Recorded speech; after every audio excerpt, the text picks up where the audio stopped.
Here we go. Yeah, it's recording. Hey, today we have with us NOAM KROLL, filmmaker extraordinaire, blogger, actor. What's up, Noam? Good to see you, bud. Likewise, I appreciate you having me on.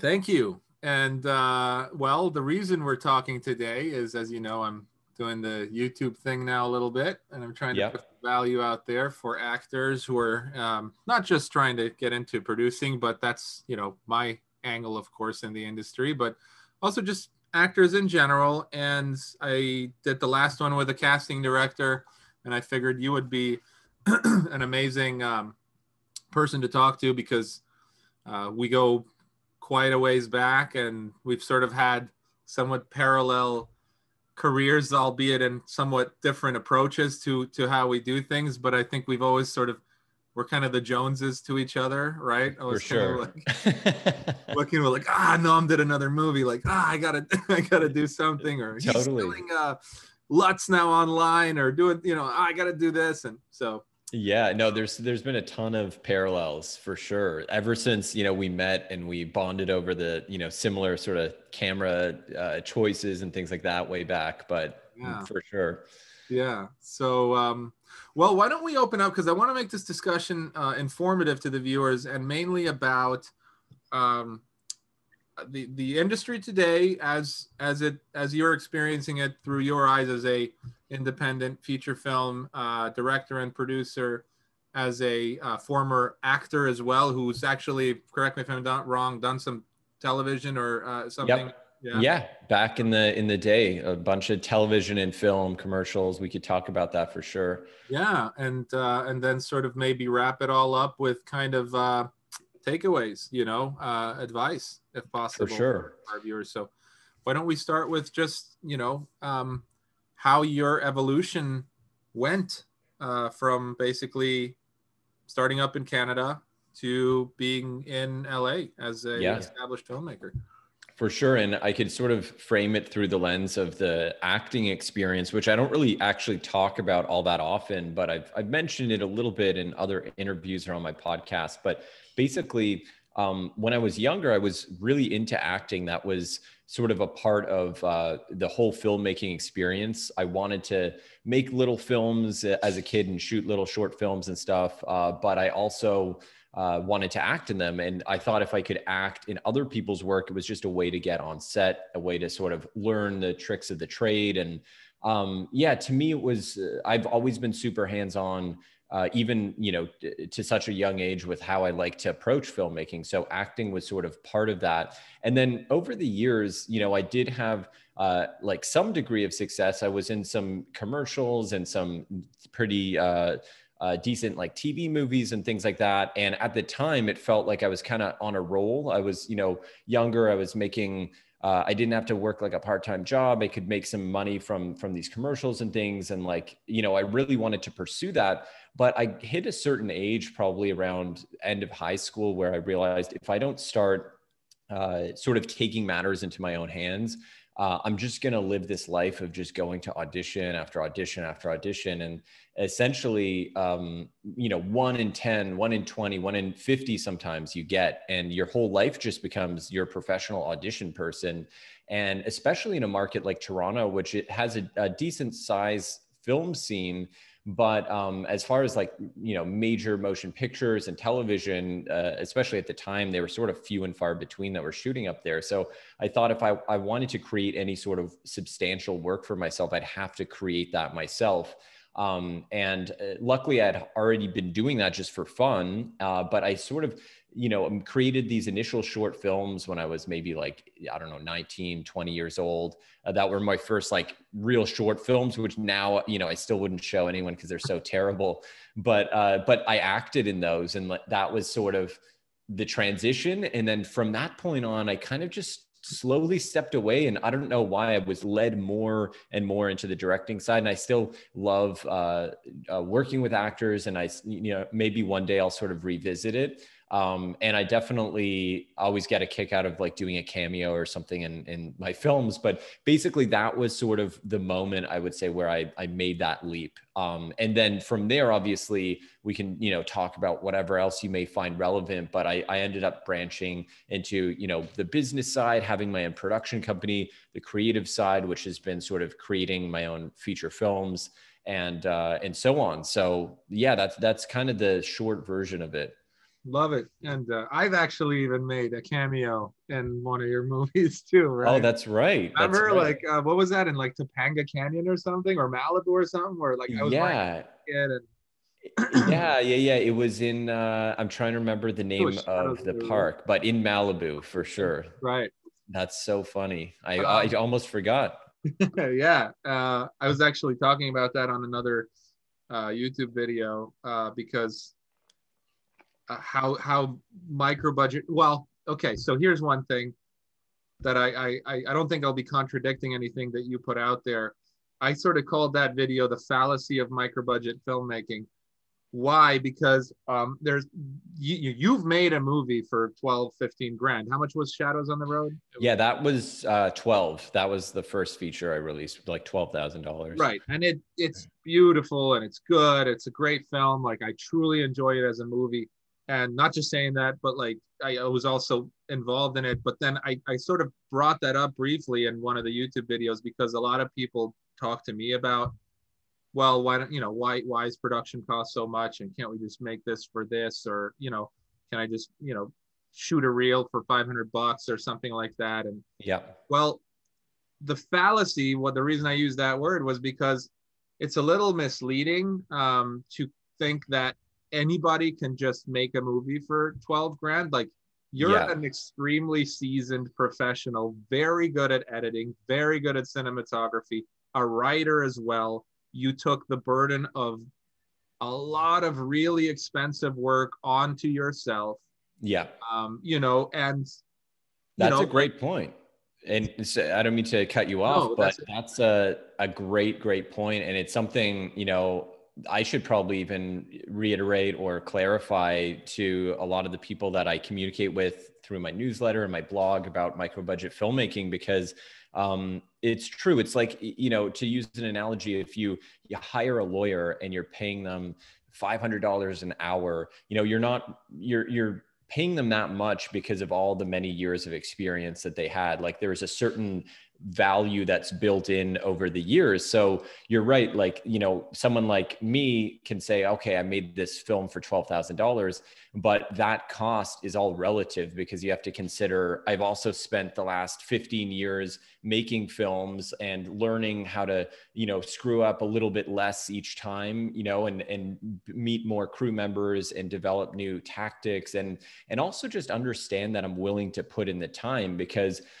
anything can be done for nothing if you're willing to take long enough. If you're an animator, let's say, and you want to create a feature film, it'll take you forever to do it yourself, but you could create a really beautiful animated film, and maybe you also do the voices, but how long is that going to take you? So it's easy to sort of say, oh, this brilliant animator made this film for $0. Okay, $0 plus the cost of them going to film school and learning animation and this, that. And, you know, you have to kind of take everything collectively, I think, when we're talking about making your own content. So you're totally right. yeah. And how is your um, relationship now with uh, creating content as opposed to, because you do it yourself. Like you're very like independent minded, like you're all about, and I totally agree with that. Like uh, all about like financing a project that you do. So what I guess to rephrase the question is a lot of production companies, and I consult with even a lot of producers and now with actors in my Drace's program and stuff to help them build their own profitable production companies. And Mm-hmm. the big misconception for a lot of people is that, oh, well, a production company makes feature films or TV shows. That's how they make money. Yep. Um, maybe Bad Robot does, but they also get their, I don't know specifically what their deal is with studios, but like overhead gets paid for by very few producers have this, but they get their overhead paid for by studios. They have deals and stuff like that. So really independent producers, it's almost hard to sometimes call anything a production company, because it seems like they're just developing film after film using investment, and sometimes it pays off and sometimes it doesn't. And those who've created a system for themselves, great. They've sort of hacked it, like Blumhouse, right? They had that great initial hit with Paranormal Activity, and they piggybacked off of that and slowly grew the wealth of the company, and now are making Oscar-winning horror films. But that's sort of, really difficult to get to, and it requires a mixture of skill to make that first film, and then probably the rest of the iceberg of everybody that was on that film and involved with it before that film, like what happened there. So to sustain yourself as a media producer, creating feature films of your own that you self-distribute and fund and all that, what do you do to pay your bills? How does that work for you? Well, it's a great question. And I think I'll get into some specifics that will be helpful for people, I think. But I think just to build off of your point, it's so important for people to understand that the business model just has to work for you. It doesn't have to be something that anybody else is doing or anybody else has done. I think oftentimes filmmakers might think, all right, if I'm making a film or if I'm going to make a body of work, that body of work has to generate profit because that's what these other production companies do. And that's how it works. And that is how it works for some people. But I know, my goal is not to be a studio head per se. My goal is not to take that sort of path. And I like to essentially create my own paradigm that I can work within. And that's always what I recommend to other filmmakers, and to understand, obviously you want your movies to make money because that allows you to make more movies. But at the end of the day, how those movies are financed doesn't matter. If you are making a ton of money because you're invested in real estate and you can take that money and fund your feature films and then have total creative freedom over what you do, to me, that's more legitimate and a better path than just having some, venture capital fund or something fund your whatever it is that you're doing. And that's just me. But, and I think you can mix and match. Like, for example, I've been thinking a lot recently about a bunch of different projects that I'd like to develop, some of which I am developing. And I'm looking across the board. So I have feature films that I'm writing or developing that I could do for no money, just with some friends for fun. And then I have something that's longer term, especially now during COVID when, you can't really shoot as easily. So I'm developing something that would require more longer process and probably more money, where I would have to do fundraising. But the bottom line is, regardless of if you're fundraising or not, or how you want to sort of mix and match those different components, you should always just look for what works and what's best for you. Don't focus on any pre-existing formula or format, because it doesn't exist. And the things that you will come across are very much rooted in these sort of legacy systems that don't really apply to most content creators and most filmmakers today. Can you expand on that a little bit? Because the industry today, I think, is a nice segue from what you just said. Sure. Legacy. Yeah, for sure. And then I was going to get into some more specific examples, but yeah, I think you sort of hit it on the head as far as the production company you mentioned. Most production companies aren't all that profitable. I mean, we've seen so many either go bankrupt or just get completely thrown off as a result of COVID, and some even pre-COVID, because it's really, making feature films to a large extent is guesswork. Nobody knows what's going to work. Like, every studio is only 2 or 3 movies away from bankruptcy if they make the wrong choices.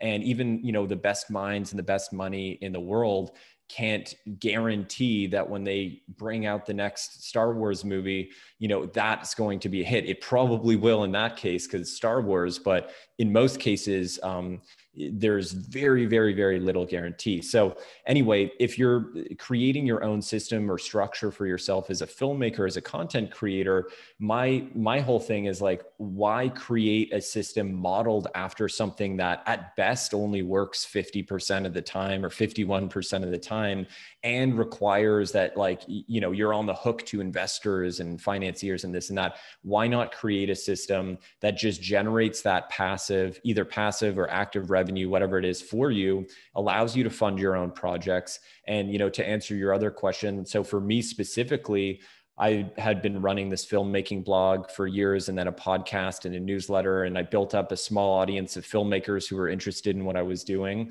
And I just looked for different ways that I could create premium offerings for those filmmakers. So one of them are, you know, these color correction products that you know about on cinecolor.io.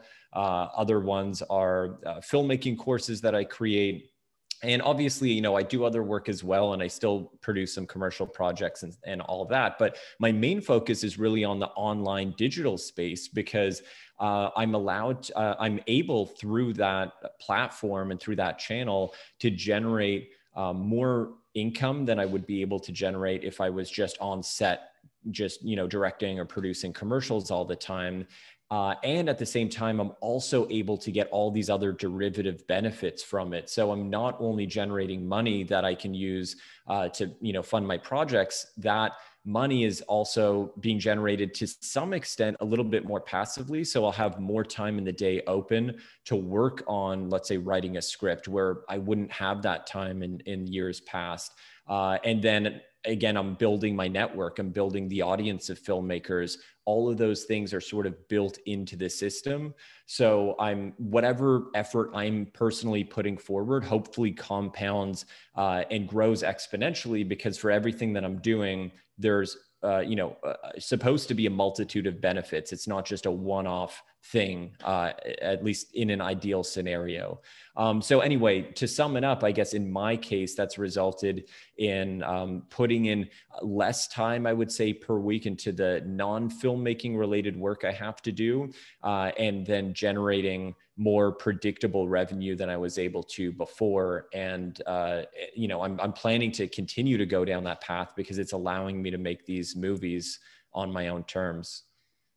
And you're humble when you say a small audience, because I've spoken numbers with you, and we won't mention them here, but a small audience is you're past that, man. No, well, relatively speaking, because I think when you're audience building, I mean, it depends what you're doing. For some people, you could have 1,000 people in your audience, and that's all you need. And, you know, depending on the product or service that you're offering, some people need 100,000 followers or, you know, subscribers or whatever. And yeah, I mean, I'm always trying to sort of look to the next level, and I could always be doing more, but I appreciate that. And likewise, I mean, you're building a pretty amazing group of people and audience around this topic as well. And that's super valuable. So I'm sure that's only going to grow in the future. Well, and that's worth mentioning too, because like you said, I do believe, and this is what we advocate, you know, with the Draces program, why specifically producing your own content and venturing into production as a service for actors initially is so exponentially more like it's such an accelerant towards success also as an actor, for the same reasons that what you're doing is an accelerant for you as a filmmaker and a director. So it's important to think about each venture. I agree, because I talk to a lot of people, actors and stuff, who sort of have their side hustle, but it's in real estate, or it's a day job, or it's waiting tables, or it's driving for Uber and Lyft and all those things. And it's either too much time that they're spending that's fixed, but the money's okay, or it's flexible, but it doesn't pay enough, and it's not fulfilling work.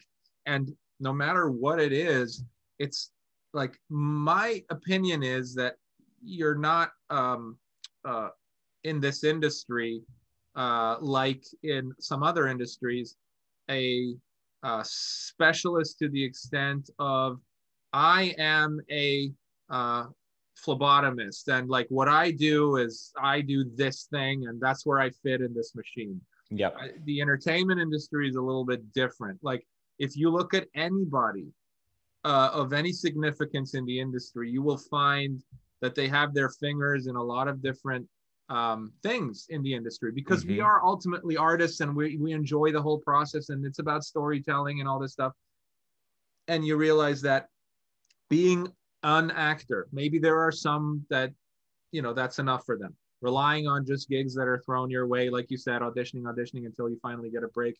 Fine, maybe some people enjoy that and are actually able to make a long-term living off of that. But for most, I've noticed they either need to supplement, you know, the in-betweens, or they need to revive a broken career, or they need to get their career started, or they're not satisfied with the revenue that they're making with their career, or there's a million reasons why you can expand horizontally.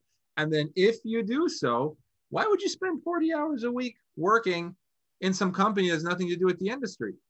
Everything Exactly. should stack upon itself. So you're doing a commercial, it might seem like, well, wait a minute, I'm an actor. Why would I do a commercial for a business? Well, because you're working with a DP, you're working with an editor, you're putting a production together, you're learning marketing, you're writing, you know, developing scripts and content. There's interpersonal relationships. All of these lend themselves to auditioning.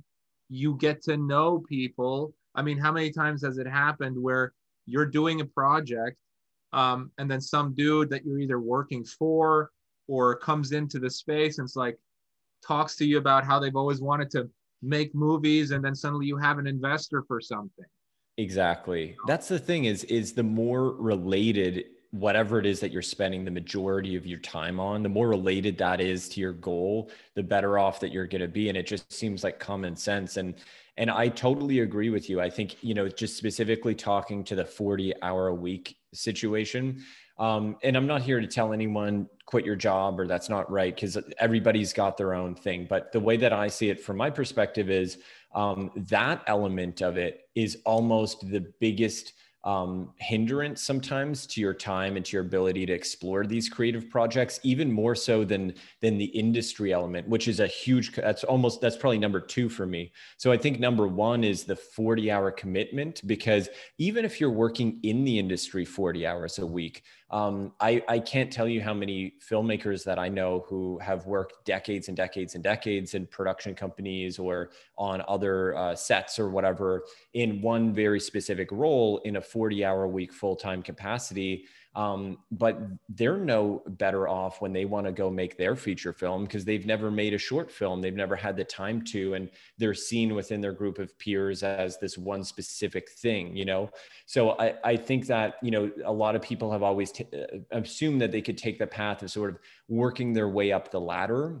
And that does work for certain specific crew positions. But if you're trying to create your own content, the only way to do that is just to make your own content. And the number one thing that prohibits people from doing that is not having enough time.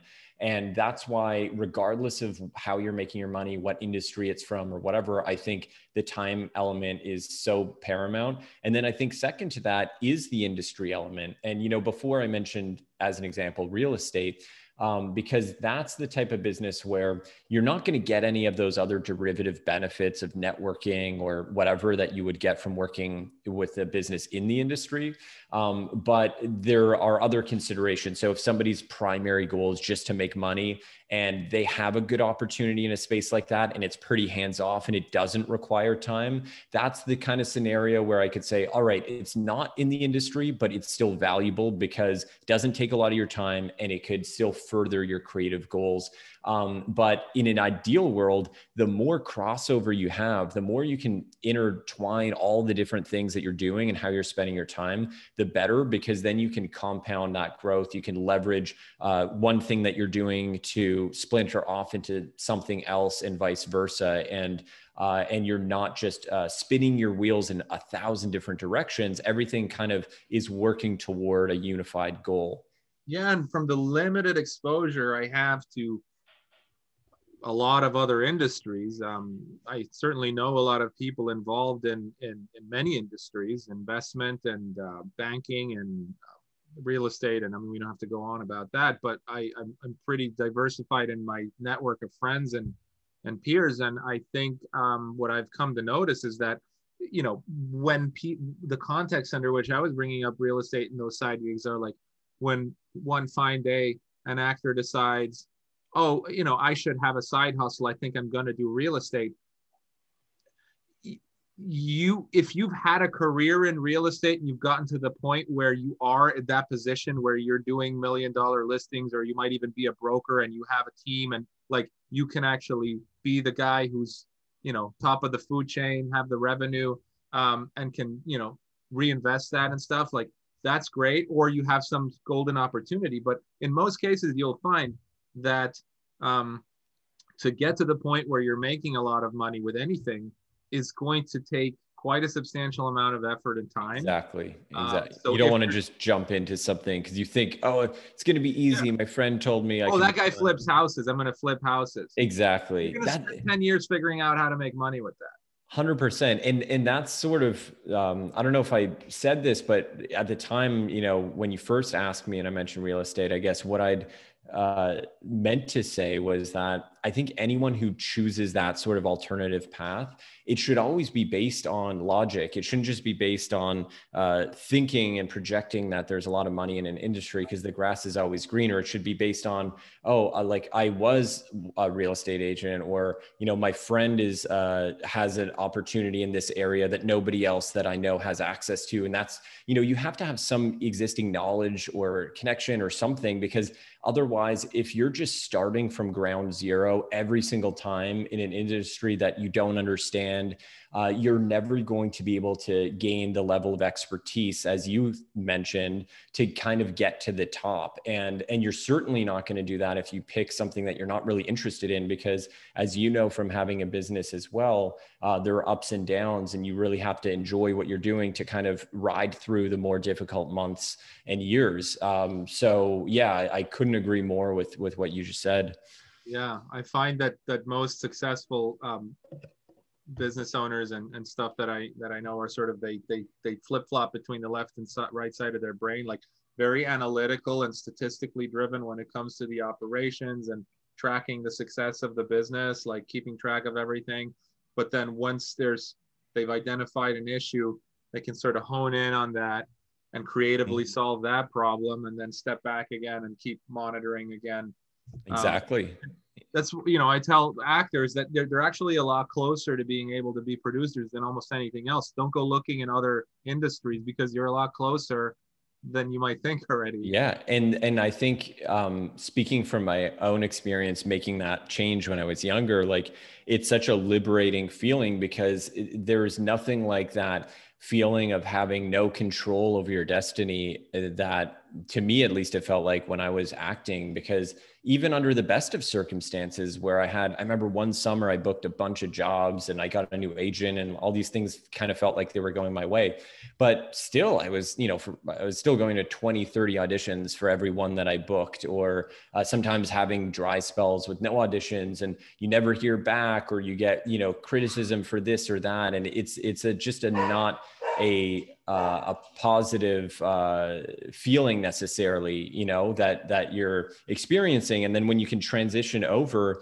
and you start producing things and you put yourself in those things, and like, it's just, to me, I think that's even part of the same continuum of why I have my own business now, because it's not like I grew up wanting to be a business owner, but somewhere my mind just, you know, there's like a switch that got flipped, and it was like, oh, I don't have to be this passive person that other people just give opportunities to when they feel like it, you know, 1 out of every 30 times. I can actually create those opportunities, and that can extend not only into filmmaking, but into the business world and into other things as well. 100%. I have this thing I do. It's called the 7 levels of why. And if you ask yourself a question like, oh, I want to be a rich, famous actor. Okay, well, why is that important to you? And then you write your answer underneath. Oh, interesting. And then you say, okay, well, because I want to be, I want to be successful. Well, why is that important to you? Well, because by like 3 or 4, it's like, okay, I got to dig a little deeper. By 5 or 6 and 7, you might be crying. Like you literally might be crying, because it's like a therapy session, or it like gets you to your core. It is. And so through doing that, you know, a lot of times you realize that the things that you want exist, they're not really what you want. They're the things that make you happy are not really the things that you think you're after. Yeah. Like wanting to win an Oscar just has more to do with like being recognized for something or being respected or whatever it might be. Yeah. And what I'm getting at with this is to piggyback off of what you said, when you realize that you actually enjoy like business and stuff, you didn't think you were a businessman. Well, neither did I. I thought I was going to be a director, period. I enjoy directing, but I actually enjoy business almost a little bit more. Mm-hmm. And I realized through going through the processes and asking, this existential question all the time, what really drives me? And I realized that as a creative, and I'm sure a lot of actors, a lot of creative people and stuff would agree with this. I just like putting something somewhere where nothing was before. I like creating something. Yeah. And if it's a sculpture, like that would be my medium, fine. But like I don't have that, and I'm not really that doesn't drive me as much. But like a business, I like the machines. It's very much like a movie. I like all the different moving parts, the creative problem solving that goes into it, the figuring things out, and being able to measure your success by basically the income that you're generating. And oh no, it's going down. And it's like, yeah, you can tweak a few knobs and then it starts going up again. Exactly. Like I love that. It's amazing. For sure. So there's a lot of parallels between creativity and business and all that stuff. And I think it's actually a much easier path for creative people to be business savvy than a lot of them think. They've just been telling themselves that they're not, but they are. Exactly. And I totally, again, I agree. And I have always rejected the idea that you have to be like just one thing or one or the other. And if you're like someone on another podcast recently asked me if I'm more of a specialist or a generalist. And the only response I could think of was that I specialize in generalism or something like that. I said, because I think that sort of, to me, that's kind of what worked. And I think when you learn different things from different areas, they really help the other thing that you're working on. So again, we keep coming back to this like real estate example, or I do at least, but imagine someone works in that field and it's unrelated. They may learn something from the business or the mechanics or someone they met or some other experience that they could then bring to their, filmmaking experience or their movies that they're writing. That's going to give them some different perspective and life experience. I think a lot of filmmakers struggle when they really do box themselves in because people tell you from such a young age, you have to specialize. People want to think that you're just one thing. And that's maybe true if you're just trying to get hired for one of those 40-hour-a-week jobs. But if you're trying to create and build your own lifestyle, basically around how you want to work, how you want to make a living, how you want to spend your time working on creative projects, if you want to do all of those things, then it's all about leveraging all of the different things that you have and all the different abilities that you have. So, working a little bit on the business side, if that's a strength of yours, and embracing that, that's not diminishing what you're doing creatively. That's elevating it because it's giving you now this new platform to be able to be creative and to infuse your ideas with some new perspective and, some new opportunities that you didn't have before. And I don't know, I just think it's so important to know that there's that balance. And you don't have to like limit yourself because that's what so many of us do. Yeah, there seems to be a bit of a stigma sometimes too, where, we've done some corporate work together, we've done some commercial work, we've done some film work together.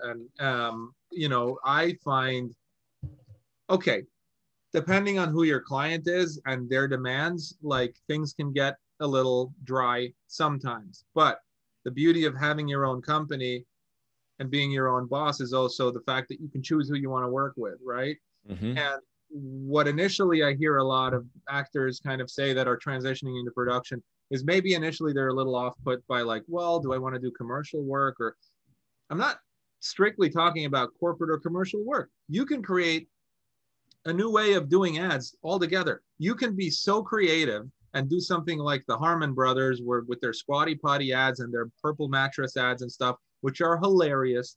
They're basically awesome little skits. They create entire worlds and they're hugely successful and they're doing commercials. So like, it's all about like you the same with acting. Well, I don't want to be an actor. Have you seen Days of Our Lives? Like that performance of that one guy is so boring and cookie cutter. Well, it's like, well, then don't be a, I'm not saying that soap opera actors are not good. I'm just saying focus on one thing. If that's not you and you want to be an action star, go be an action star. Like, you're so right. Yeah, it's I also would say to people who kind of create those barriers for themselves, which sometimes come in the form of excuses, that number one, even the people at the top level of the industry do things, and probably the majority of their time, in fact, is spent on things that they don't want to be spending their time on.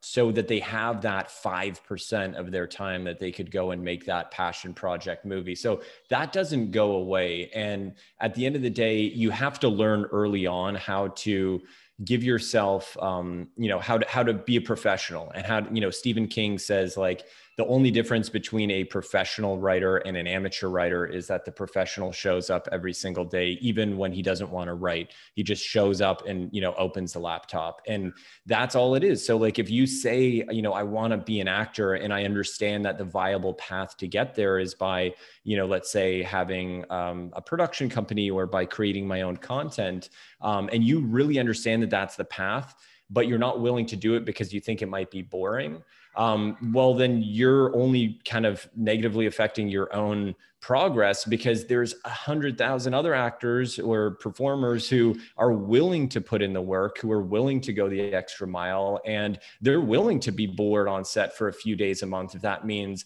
that they can go and fund their movie, and that's going to get into a big festival, and that's going to land them a big agent, and that'll lead to the exciting work.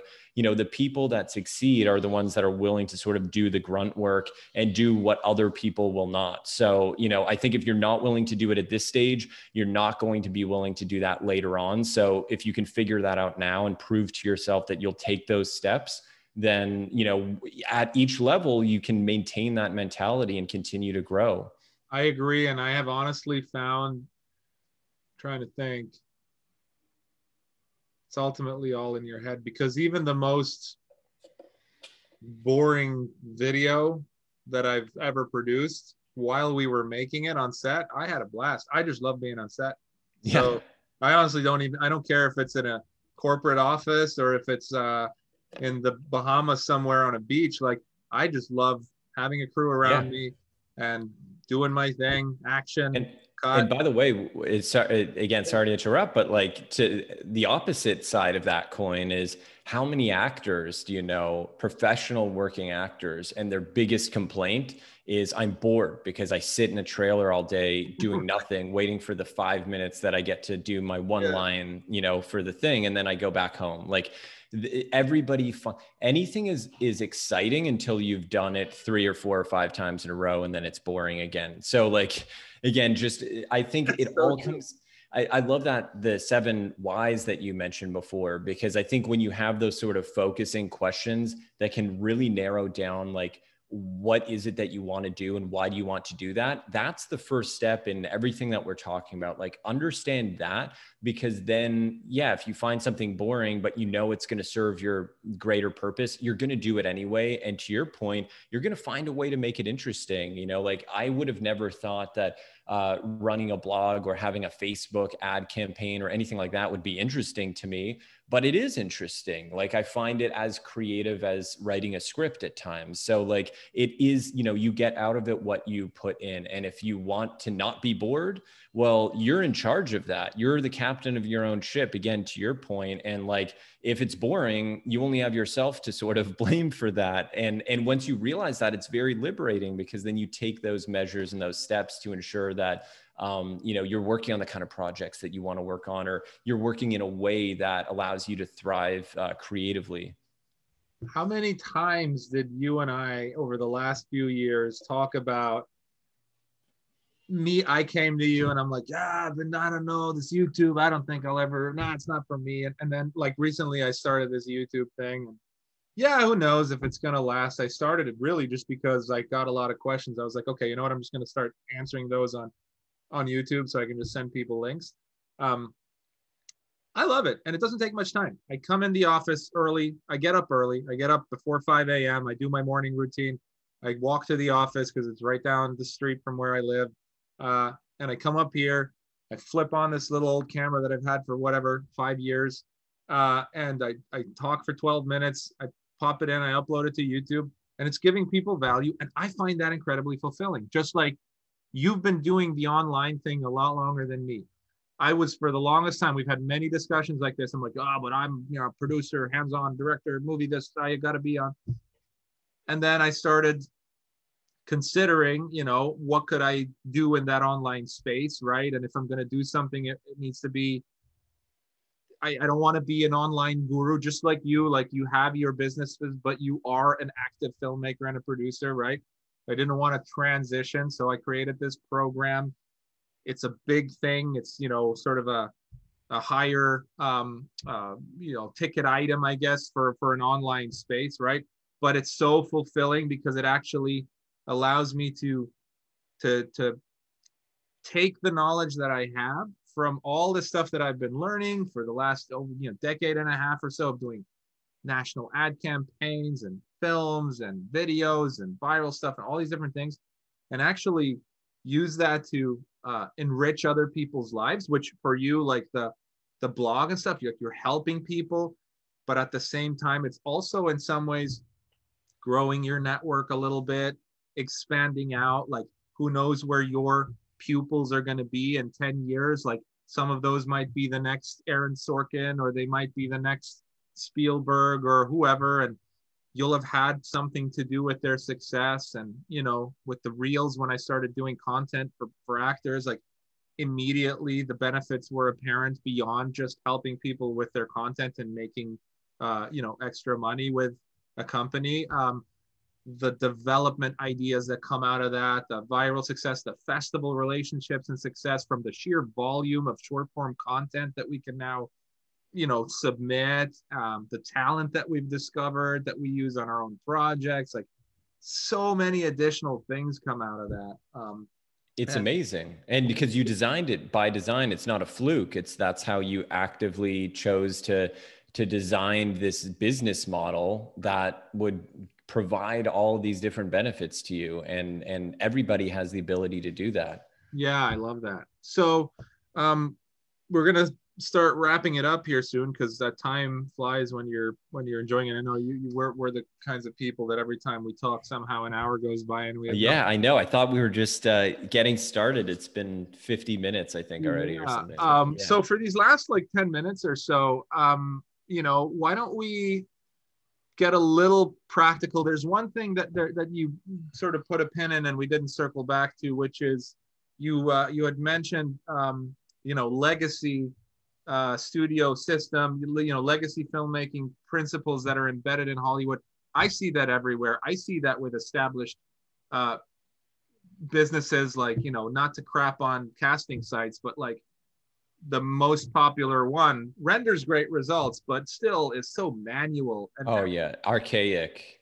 Everything seems to be a little bit behind. Not everything.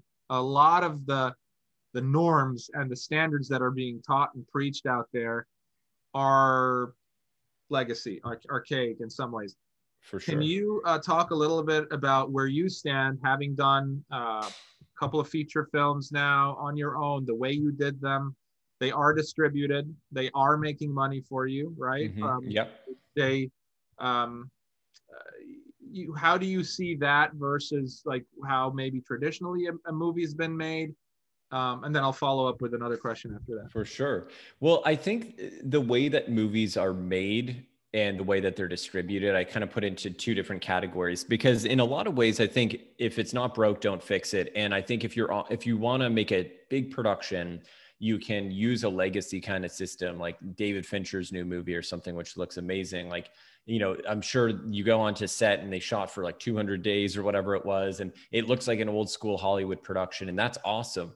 But the thing is, we can make movies even on a smaller scale that resemble those sort of infrastructures, but we don't have to release them in a way that doesn't make sense. And where people on the micro budget or low budget level totally go wrong is they try to market and release their films as if they're these big studio films. But they actually, number one, they miss the boat because they're not big studio films. But number two, they're missing this opportunity, and they're actually missing the one thing the studios, I think, really get right, and that most independent filmmakers don't, is the studios in large part, like, don't make their money from movies. They make their money from all the ancillary products. They make their money, Marvel, like, how much more are they making in action figures than from ticket sales? How much more are they making from theme park rides? Like, that's the real money. So really, the film, for a lot of filmmakers, you always want to make the money with it. So I don't want to call it a loss leader, but it can be less important that the movie actually generates positive cash flow or revenue than the derivatives of that film. And however you want to configure that is up to you. So I think, like, again, using myself as an example, what the films that I've done, I think, have helped me with is lend credibility when I'm, let's say, creating an online course that I want to sell to filmmakers, because they know, all right, he's actually made a film, he's sold it, he made money from it, and so on. And he can sort of teach me how to do the same thing. So those films are advertisements in a sense. That's not the number one reason I make them. The number one reason is a creative purpose. But again, it's a derivative of creating that film. A huge derivative for me is that they help me market and add legitimacy to much more expensive products. So, if I sell a course for, I don't know, $250 or something, if somebody compare that to renting my movie for $2.99 on iTunes, which very few people want to do now because they have Amazon, for free, and then you get paid even less. But even $2.99 on iTunes, then they're taking their cut. So maybe you get $2.50. So I'd have to rent 100 movies to make what I could make for just selling one course on my website. So with the release of my more recent feature film, Psychosynthesis, I actually didn't even put it, it's not even on the Apple iTunes store. We went straight to Amazon, the advice of the distributor, released it for free. It went crazy in terms of numbers. And I'm actually still awaiting the first quarter numbers third quarter, but our first. And from the little bit that I've seen so far, it has way more traction, way more views, way more comments and reviews than my previous film. And it's because I let it out there for free. It is probably also going to make more money because now it's reaching a higher volume of people. So that's actually will benefit me financially. But even if it didn't, I still would have released it this way because so many more people are able to find my website and my social media and my, upcoming community I'm going to be creating online. They're all able to find that because of that film. So I think, I don't know if that totally answers your question, but that, to me, that's sort of one of the ways that we can, learn from these legacy companies in terms of what works. Like, think action figures or t-shirts, or think online, services, or, like you've done with documentaries, you've done educational components. Like, that stuff is so much more lucrative than trying to find a stranger with a Facebook ad to pay $3 for your movie. So you have to, you know what I'm talking about. It's interesting that you mentioned that because it's true. Like, in some form, you got to look at, to a lot of studios, you're right. Like the films, the properties are, they're essentially the advertisements. Like, what's a kids show? I mean, kids shows like Yu-Gi-Oh and stuff, it's all about selling the games, right? And yeah, you're so right. If you look at the Walt Disney business model that he created back in the day, in the 40s, I think he had this little thing that he put together where Disney films were like a little blip, and there were all these other little lines of, this theme park eventually, and product and merchandise, and it's an entire business. It's part of an entire structure, and the TV and film things were like really looked at for them as like the same way a company would look at an advertisement. Like, totally. And it comes down to, I think, just diversification. Like, whatever you're doing, if you're a big studio, if you're, someone like myself, which is, I call myself like a solopreneur because, I basically have a company, but, I don't have aspirations to grow, a huge team or anything like that. But anywhere on that spectrum, from big corporation down to a single entity, I think you can look for ways to create derivatives with what you're doing. So creating, if you, again, you create a movie, like how can you create 10 different ways for that movie to generate money for you? And on not just on the financial side, but on the business side, how can you create 10 different derivatives for that film? You know, how can you make sure that that film opens the door? Let's say if you want representation, how can you make sure it opens the door to network with more actors or more crew for the future? Like, you have to be so clear on those goals. And as long as you infuse those goals into your process, then when you get to the end of the line, you get to achieve something like I think that you've done with your course and with your program that you offer, where you have so many components that work so well, so harmoniously, that serve both yourself, but more importantly, your audience incredibly well. And that is self-sustaining, I think, over the long Well, and term. for them, the short films that they eventually, so it's funny because the structure of the program, it's really a long form sort of path, but it's very linear and sort of a system, right? So, but it starts and ends with the actor. Branding and understanding your direction as an actor and your goals as an actor, right?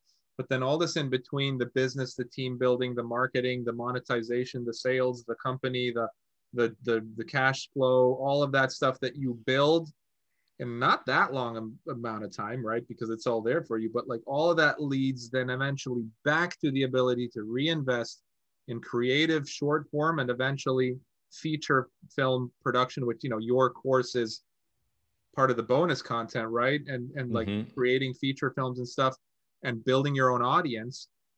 The loss leader in their case are these short films that they're now able to produce on a regular basis with an experienced team that they normally pay for commercial work or whatever it is, and now can reutilize for their creative projects to further that initial goal of acting.